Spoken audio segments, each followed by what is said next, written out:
So imagine you're sending, $1 million corporate payment, but you are only allowed to use a tiny little Post-it note to explain to the receiver what the money is actually for.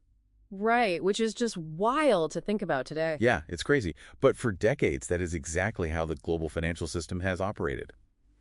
So welcome to today's deep dive. We are unpacking a strategic brief on something called the ISO 2022 data dividend. And our mission here is really to figure out why the looming November 2026 financial tech deadline isn't just, some boring IT compliance mandate. Exactly. It's actually a massive recurring revenue opportunity for those who get it right. Yeah, and that Post-it note analogy is honestly perfect for the old system. The industry calls them legacy MT formats, and you basically had an 80-character limit. Wow, just 80 characters. Yeah, just 80 characters. You could basically say, here is the money, but almost nothing else.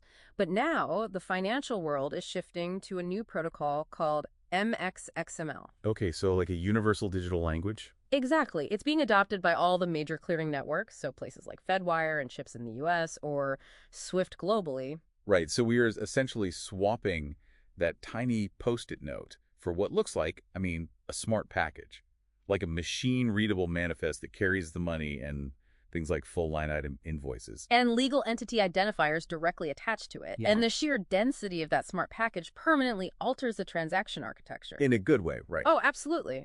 Just by strictly formatting party names and postal details, banks are seeing their AML, their anti-money laundering and sanctions screening false positives drop by up to 60%. Wait, 60% just from formatting the addresses? Yeah, because the system suddenly has enough context to definitively match a business entity instead of just flagging a similar sounding name. But okay, let me push back a bit here.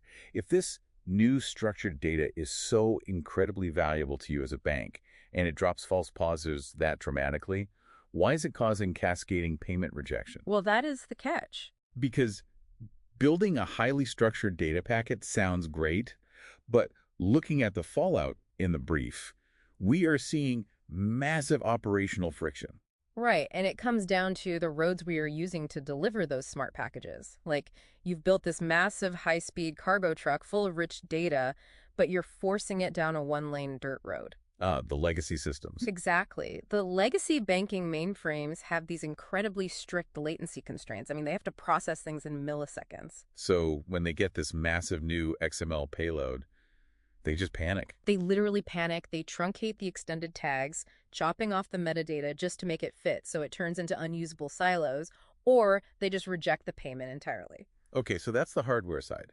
But there's also an issue with how the data is being read across borders, right? Yeah, it's what we call a semantic mismatch. Because it seems like different regional networks are interpreting this universal language differently. Exactly. Think of it like an international shipping label. One country's network requires, say, the zip code on the second line to scan it properly. And another network requires it on the third line. Right, even though they're both using the exact same XML language. One makes a specific tag mandatory, while the other makes it optional. Oh, I see. So that discrepancy basically breaks the automated barcode scanner. Which drives up manual exception costs, which, ironically, is exactly the problem the standard was supposed to fix in the first place. Okay, so legacy mainframes are essentially choking on this data.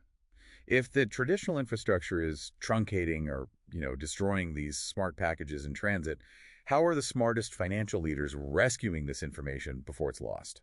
Well, they are inserting multi-agent AI directly at the payment hub.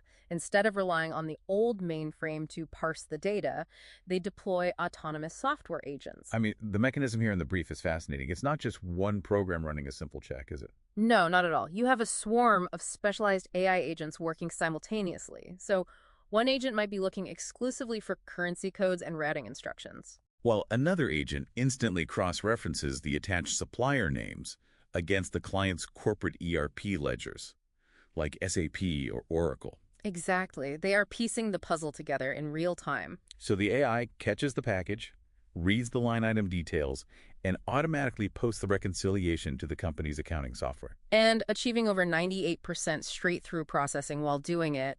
And the crazy part is they are commercializing this exact capability into new products. Right, so let's unpack that. First is reconciliation as a service, right? Yeah. Where they charge subscription fees for that automated invoice matching via direct API feeds. Yeah, and then you have treasury as a service.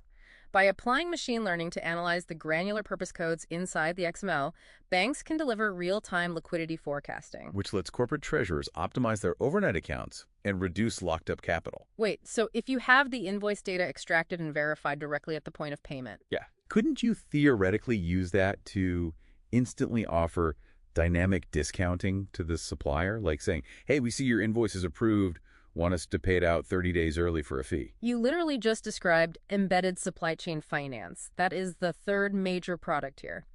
Because the data is so rich and instantaneous, banks can underwrite factoring on the fly. Wow, so you're transforming payment routing from a basic cost center into a high-margin lending engine. Exactly. So if you're a corporate treasurer listening to this, that smart package we've been talking about is no longer just moving your money. It's carrying predictive cash flow insight. Yay, it's turning a basic transaction into a multi-tiered financial product. Which is incredible. But it also brings up a pretty big thought for you to mull over as we wrap up. It does. Which brings us to the ultimate strategic question. If financial institutions are capturing your embedded transaction data to build these predictive cash flow models, And then turning around and selling those insights right back to you. right, who truly owns the strategic value of your company's financial story?